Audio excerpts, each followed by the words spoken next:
నమస్కారం.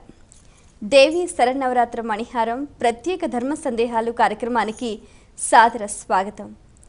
సర్వమంగళ మాంగళ్యే శివే సర్వార్థ సాధకే శరణ్యే త్రయంబకే గౌరీదేవి నారాయణీ నమోస్తుతే. దేవి శరన్నవరాత్రులు 9 రోజులు 9 అలంకారాలుగా ఆరాధించటం మనకు అనాదిగా వస్తున్న సంప్రదాయం. మరి ఈసారి ఈ సంవత్సరం ప్రత్యేకంగా తిథులు అదనంగా రావటంతో అమ్మవారిని కూడా ప్రత్యేకమైన అలంకారాలలో ఆరాధిస్తున్నారు. అందులో భాగంగా ఈసారి అమ్మవారిని కాత్యాయని స్వరూపంలో ప్రత్యేకంగా కొలుస్తున్నారు. అసలు ఈ కాత్యాయని అంటే ఎవరు, ఆమె స్వరూపం ఎలాంటిది, ఆ రోజు ఆచరించాల్సిన విధి విధానాలు ఏమిటి, అలాగే శాక్తేయంలో అమ్మవారిని ఈరోజు స్కందమాతగా కూడా పూజిస్తూ ఉంటారు. మరి ఈరోజు చేయవలసిన దానికి సంబంధించి ఎన్నో సందేహాలు ప్రేక్షకులు మన ఈ కార్యక్రమానికి రాసి పంపించారు. వాటన్నిటికీ శాస్త్రీయ సమాధానాలు అందించడానికి మన ముందున్నారు ఉపన్యాస శిరోమణి, వేద విభూషణ, జ్యోతిష్య బ్రహ్మ, ఆగమ వారధి, ధర్మనిధి, మీ అందరికీ సుపరిచితులైన డాక్టర్ కందాడే శ్రీరామానుజాచార్యులు గారు. వారితో మాట్లాడి మరిన్ని విషయాలు వారి మాటలో తెలుసుకుందాం. ఈనాటి కార్యక్రమాన్ని ప్రారంభిద్దాం. నమస్కారం అండి. నమస్కారం.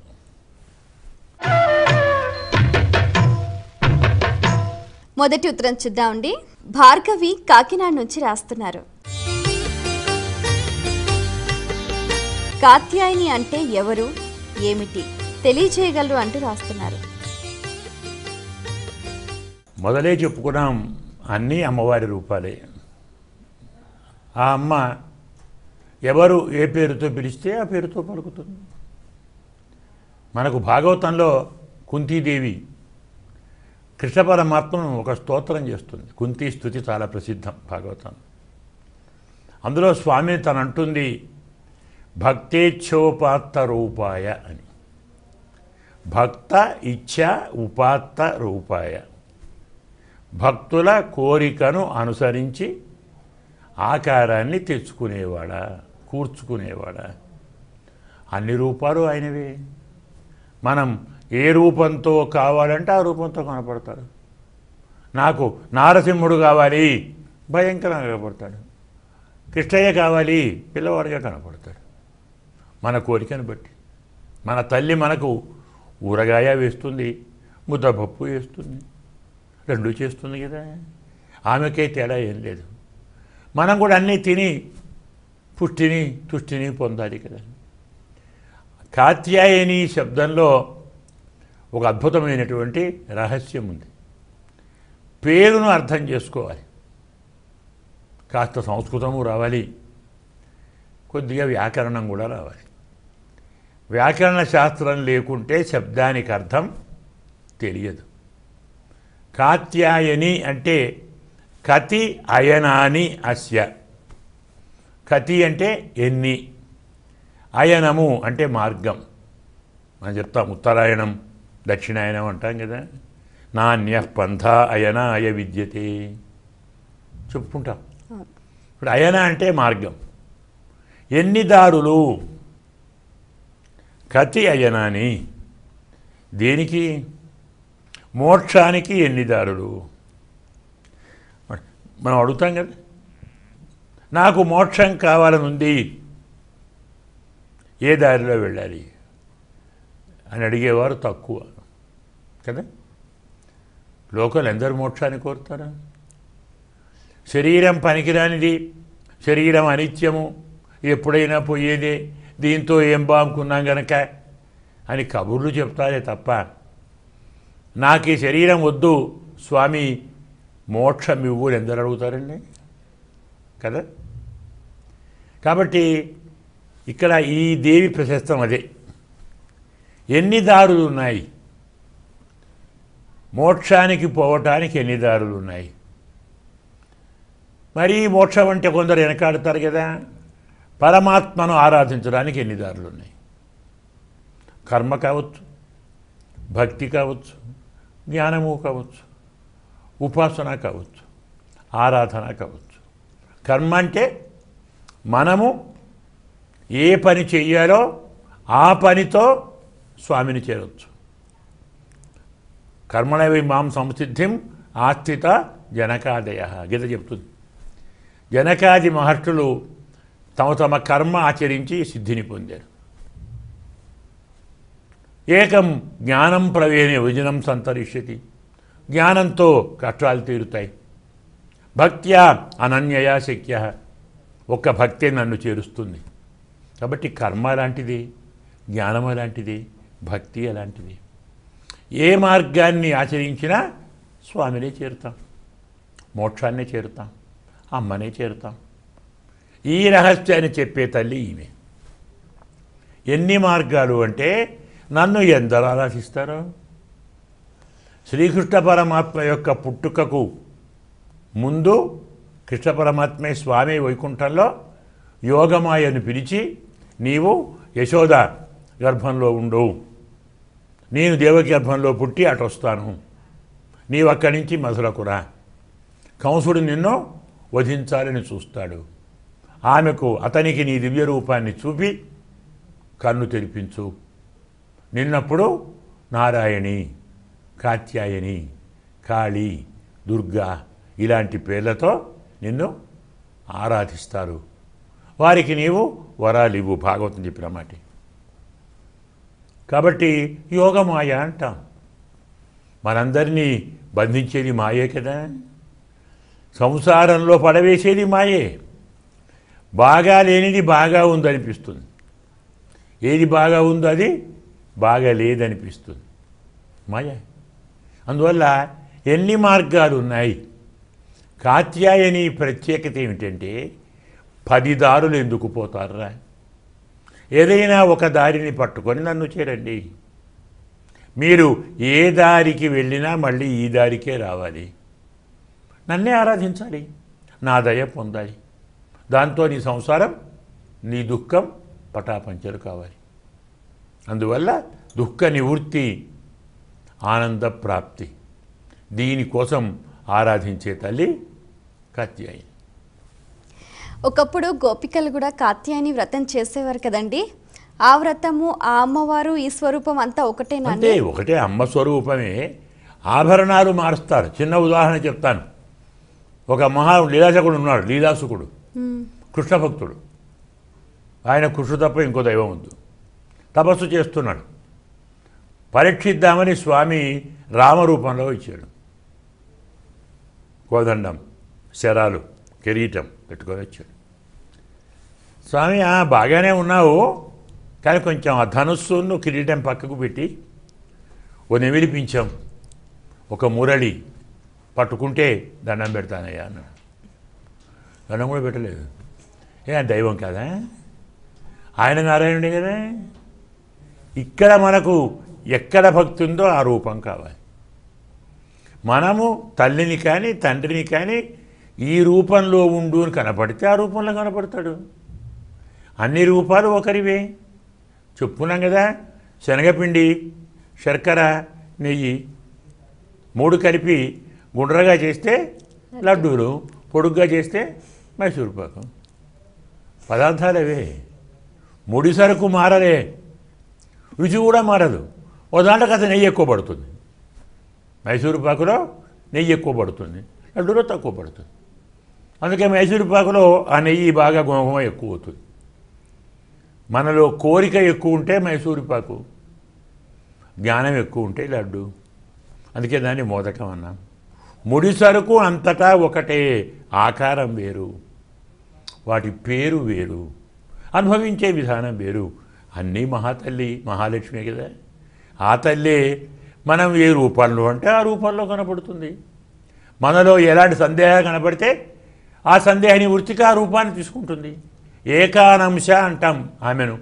హరివంశం చెప్తుంది. హరివంశం స్వామి కంటే ఒక అంశ తక్కువ అట. అంటే ఒకరోజు ముందు పుట్టినా కాదు, ఒక పూట కాదు, ఒక గంట తేడా. స్వామి ముందు పుట్టాడు, ఆమె తర్వాత పుట్టాడు. అందుకే కృష్ణాష్టమి, అష్టమి ఘడియల్లో స్వామి పుట్టాడు, నవమి ఘడియల్లో ఆమె పుట్టింది. అందుకే ఒకే రోజు అష్టమి నవమి 2 రావాలి.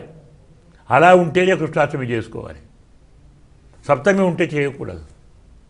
అందువల్ల రూపాలు, అలంకారాలు, ఆయుధాలు, ఆభరణాలు, వేషాలు, పేర్లు మన కోసం. మనం ఏది కోరితే ఆ రూపాన్ని తీసుకుంటాడు. అమ్మా నీకు చక్కని పట్టు వస్త్రాలు కడతాను, అలాగే నాకేవే ఇష్టం రా అంటుంది. అన్ని పద్మాల్లో ముంచుతాను, అదే ఇష్టం ఉంటుంది. పద్మాలయ ఆమె, శుభ్రాలయ ఆమె, శ్వేతాలయ ఆమె. మరి మనం ఏం కోరితే ఆ రూపాన్ని, మన కోరికలే అమ్మ రూపాలు. ఒక మాట చెప్పాలంటే ఆ రహస్యం గుర్తుంచుకోండి. మనం తల్లిని ఎలా చూడాలంటే అలా కనపడుతుంది. ఏ పేరుతో పిలిస్తే ఆ పేరుతో పలుకుతుంది. మూల రూపం ఒకటే. ఇవన్నీ మనలో నమ్మకం కలగటానికి మన కోరిక మేరకు ఆ అలంకారంతో, ఆ రూపంతో, ఆ పేరుతో ఆ పూజ పొంది ఆ ఫలితాన్ని ఇస్తుంది. అన్ని తల్లి జగన్మాత అంటాం కదా, చాలు.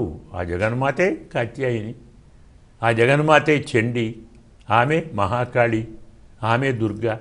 ఒక్కొక్క పేరుతో ఒక్కొక్క పని చేస్తుంది. ఆ పని ఇష్టమైతే మనం ఆ పేరుతో పిలుస్తాం. ఉత్తరం చూద్దామండి. హైదరాబాద్ నుంచి కామేష్ రాస్తున్నారు. అమ్మవారి గుణాల్లో ఏ గుణానికి ప్రతీక కాత్యాయని తెలియచేయగలరు అంటూ రాస్తున్నారు. ప్రత్యేకించి సత్వగుణానికి ప్రతీక కాత్యాయని అంటారు. ఎందుకంటే ఎన్ని మార్గాలు, మోక్షం కావాలి, లేదు కోరిక తీరాలి, అనుకున్నది నెరవేరాలి, దానికి ఏది మార్గం అనే ఆలోచన ఎవరికి ఉంటుంది? జ్ఞానానికే కదా. జ్ఞానం లేని వారు నాకు ఫలానా కావాలి, ఇస్తావా చస్తావా అంటారు. అది నీకు అవసరమా? నాకు కావాలి. దానివల్ల చెడిపోతావురా? కాదు, నాకు అదే కావాలి. నిర్బంధంగా అడిగితే పాపం తల్లి ఏం చేస్తుంది? నీ కర్మరా బాబు అని ఇస్తుంది. కానీ కాత్యాయని అలా ఇవ్వదు, అడిగినా ఇవ్వదు. ఏది మనకు బాగు కలిగిస్తుందో, దేనివల్ల క్షేమం కలిగి, మా కథ కూడా ఉంది. ఒక భక్తుడు కాత్యాయన్ని పూజించి సింహం మీద నేను సవారీ చెయ్యాలి అని కోరుకున్నాడు. పిచ్చివాడు, అది నా వాహనం రా. ఏ వాహనం పడితే ఆ వాహనం, ఎవరికి పడితే వారికి వాహనం కాదు. వాహనం అంటే మంత్రం కదా, మనం చాలా చెప్పుకున్నాం. మంత్రమే వాహనం. ఆయా దేవతను మన వద్ద తెచ్చేటువంటి మంత్రమే వాహనం. సింహం నీకెందుకు? దాని పేరే సింహం. సింహం అంటే హింస, హింసించేది సింహం. మనల్ని హింసిస్తుందా? మన అజ్ఞానాన్ని హింసిస్తుంది, మన కోరికలను హింసిస్తుంది, మనలో ఉన్నటువంటి దుఃఖాన్ని, ఆవేశాన్ని, కోపాన్ని హింసిస్తుంది. మంచి గుణాన్ని చెప్తుంది. దాన్ని నీకు వాహనంగా ఇచ్చాననుకో, అది నిన్నే తినేస్తుంది. ఎందుకు? నీకు ఇవన్నీ ఉన్నాయి. అజ్ఞానం ఉంది, ఆవేశం ఉంది, కోపం ఉంది, కోరిక ఉంది. ఇవి లేనివాడు సింహాన్ని అడుగుతారా? మనకు ఒక ఆచారం ఉంది. అన్నప్రాసన అన్నాడు, ఆ పాపకు అక్కడ 5-6 వస్తువులు పెడతాం.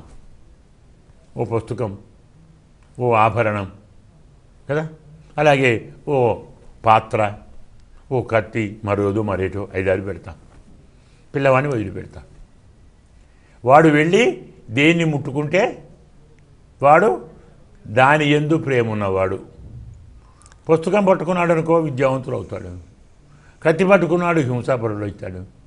ఎలడు పట్టుకున్నాడు, తిండిపోతూ అవుతాడు. అలాగే మనం ఎలాంటి దేవిని ఆరాధిస్తామో అలాంటి గుణాలు మనకు ఉన్నాయన్నమాట. నువ్వు సింహాన్ని కోరుతున్నావు అంటే నీ గుణం తామసమే కదా. అది వచ్చి నిన్నేం చేస్తుంది? బయటికి మూలం కదా. నాన్న వద్దు, నీకు కావాలంటే పెద్ద పూలని ఇస్తాను, తీసుకో అందట. అది హింస కదా. ఒకసారి చూడు, పెద్ద పూలు వస్తుంది, ఎలా ఉంటుందో. అమ్మా నాకొద్దు కదా, నీకేం కావాలో నాకు తెలుసు, ఇస్తాను.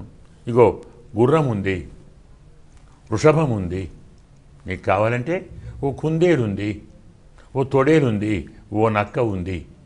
ఈ 4లో దేని కోరుకుంటావు? ఇది బాగుందమ్మా, గుర్రం ఇవ్వు. గుర్రం ఇస్తాను. అంత వేగం నీవు కంట్రోల్ చేయగలవా? నా గుర్రం నిన్ను మోస్తుంది, నువ్వు దాన్ని మోస్తావా? అడిగావు కదా, గుర్రం ఇచ్చేసింది. ఎక్కాడు, అది పరుగు మొదలుపెట్టి వేగంగా పోయి వీడి కింద పడేసింది. అమ్మా నేను పక్కనే ఉన్నాను రా. కోరితే ఏమైందో తెలిసిందా? మరి ఏం హంసను కోరుకోరా, ఓ కోకిలను కోరుకో, ఓ పద్మాన్ని కోరుకో. మనకు కోరికలు నేర్పుతుంది కాత్యాయని. ఏది కోరుకోవాలో, ఏది మానాలో, ఏ గుణం అలవరుచుకోవాలో చెప్పే తల్లి కాత్యాయని.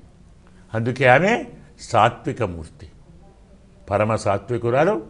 మోక్షాన్ని కావలసిన వారు, మోక్షోపాయాన్ని పొందాలనుకున్నవారు, సత్వగుణాన్ని పొందాలనుకున్నవారు కాత్యాయన్ని ఆరాధిస్తారు. మరో ఉత్తరం చూద్దామండి. ఈమెయిల్ ద్వారా ఈశ్వర్ రాస్తున్నారు, మోక్ష విద్యకు కాత్యాయనికి సంబంధం ఏమిటి తెలియజేయగలరు అంటూ రాస్తున్నారు. పరమాత్మ దగ్గరికి అంటే జీవాత్మ పరమాత్మలో చేరటం కదా మోక్షం. అక్కడికి చేరాలంటే అడ్డుగా ఉండేది ఏమిటి? సంసారమే. సంసారానికి మూలమేమిటి? కోరికే కదా. కోరిక లేని వారికి సంసారం లేదు. కోరికే మన పుట్టుకకు కారణం. మనం ఒకసారి పుట్టిన తర్వాత ఈ జన్మలో ఏమేమి కావాలని కోరుకుంటామో ఆ అన్ని కోరికలు తీరకుంటే మళ్ళీ దానికోసం మళ్ళీ పుడతాం. మళ్ళీ కొన్ని మిగిలితే మళ్ళీ పుడతాం. కోరిక లేకుంటే జన్మ లేదు. జన్మ లేకపోవటమే సంసారం నుండి విముక్తి కదా. ఈ జన్మ లేకుండా ఉండే విధానానికి కాత్యాయని, ఇగో నాయన ఇన్ని దారులు ఉన్నాయి, నీకు ఈ దారిలో ఏ దారి ఇష్టమో దాన్ని ఆశ్రయించు అని ఉపదేశం చేస్తుంది. మోక్షాన్ని చేరడానికి కావలసిన మంత్రోపదేశం చేసే తల్లిని మనం కాత్యాయని అంటాం. ఆ మంత్రం ద్వారా మనము అనుగ్రహాన్ని పొంది మోక్షాన్ని పొందుతాం. అందువల్ల మంత్రోపదేశకర్త్రి కాత్యాయని. అందుకే మోక్షానికి ఆమెకు ఉన్న సంబంధం అది. మరో ఉత్తరం చూద్దామండి. హైదరాబాద్ నుంచి గోవింద రాస్తున్నారు, ఏ వయస్సు వారు ఏ ద్రవ్యాలతో కాత్యాయనిని ఆరాధించాలి తెలియచేయగలరు అంటూ రాస్తున్నారు. న్యాయంగా మొదలు చెప్పుకున్నాం ఎన్ని మార్గాలు మోక్షానికి అని. మొదలు మోక్షం అంటే తెలియాలి, మోక్షానికి వెళ్ళాలనే కోరిక కలగాలి. మరి సంసారంలో ఉండే కష్టాలు తెలియాలి, సంసారం వద్దనిపించాలి.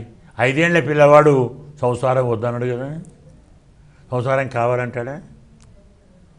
అందుకే ప్రహ్లాదుడు నాకు సంసారం వద్దు మోక్షం ఈ స్వామి అంటే ఏమన్నాడు స్వామి? 5 ఏళ్ల పిల్లవాడు సంసారం వద్దనటం గొప్ప కాదురా, 20 ఏళ్ల పిల్లవాడు వద్దనాలి. ఎన్నడూ లడ్డూ తినని వాడు నాకు లడ్డూ వద్దంటే గొప్పేం లేదు, కొన్నాళ్ళు లడ్డూ తిని వద్దు అంటే గొప్ప. పెళ్లి చేసుకొని కొన్నాళ్ళు కాపురము చేసి సంతానాన్ని పొంది వారిని పెంచి పోషించి ఆ కష్టాలు సుఖాలు తెలిసిన తరువాత సంసారం వద్దు అంటే జ్ఞానం ఉన్నట్టు లెక్క. 5 ఏళ్ళవాడు ఎలాగో వద్దంటాడు కదా.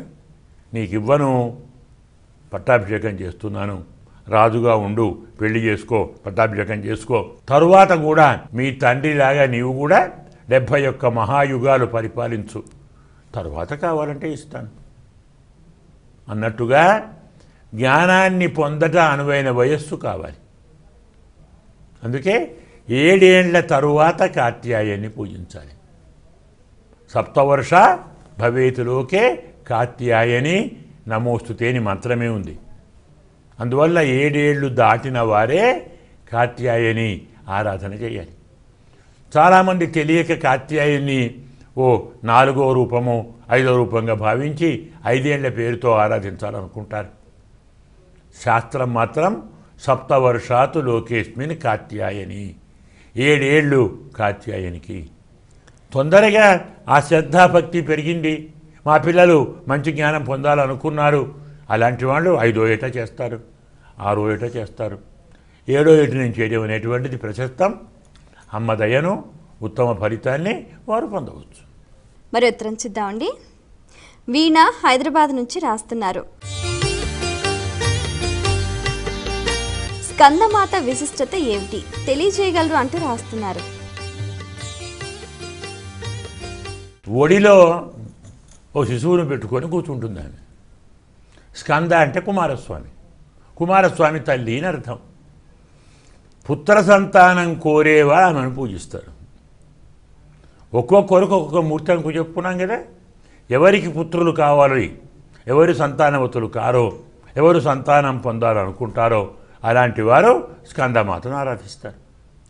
ఒళ్ళో అబ్బాయి ఉంటాడు కాబట్టి కుమారుని నీకు ఇస్తాను, తల్లి కుమారుని ఇచ్చేటువంటి, అంటే రజోగుణ అధిక.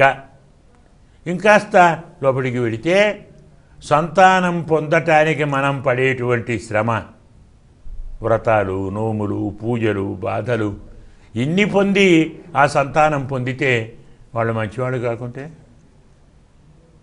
కాబట్టి మంచి సంతానాన్ని ఇవ్వమని అడుగుతాం. స్కందమాతను సేవిస్తే ఉత్తమ సంతానం లభిస్తుంది, సంతానం కలుగుతుంది, పుత్రుడు మంచివాడవుతాడు, యోగ్యుడవుతాడు, వంశానికి పేరు తెస్తాడు, తాను పేరు తెచ్చుకుంటాడు. అలాంటి వాళ్ళ లోకము బాగుంటుంది. ఇది ప్రత్యేకించి స్కందమాత యొక్క వైశిష్ట్యం, ఆరాధన. చాలా సంతోషం అండి. మీ అమూల్యమైన సమయాన్ని కేటాయించి మా ప్రేక్షకుల ధర్మ సందేహాలకు శాస్త్రీయ సమాధానాలు అందించినందుకు ధన్యవాదాలు. వీక్షించారు కదా, ఇది ఇవాళ మన ప్రత్యేక ధర్మ సందేహాలు కార్యక్రమం. మీకు కూడా ఏవైనా ఆధ్యాత్మిక ధర్మ సందేహాలు కలిగితే మా ఈ కార్యక్రమానికి మీ సందేహాలని క్లుప్తంగా, సూటిగా, స్పష్టంగా పోస్ట్ కార్డుపై లేదా ఈమెయిల్స్ ద్వారా రాసి పంపించండి. మా చిరునామా ధర్మ సందేహాలు, కేర్ ఆఫ్ భక్తి TV, road number 92, Jubilee hills, Hyderabad 5,96,000. మా ఈమెయిల్ ఐడి bhaktihyd@gmail.com. మరో కార్యక్రమంలో మళ్ళీ కలుసుకుందాం. అంతవరకు సెలవు, నమస్కారం.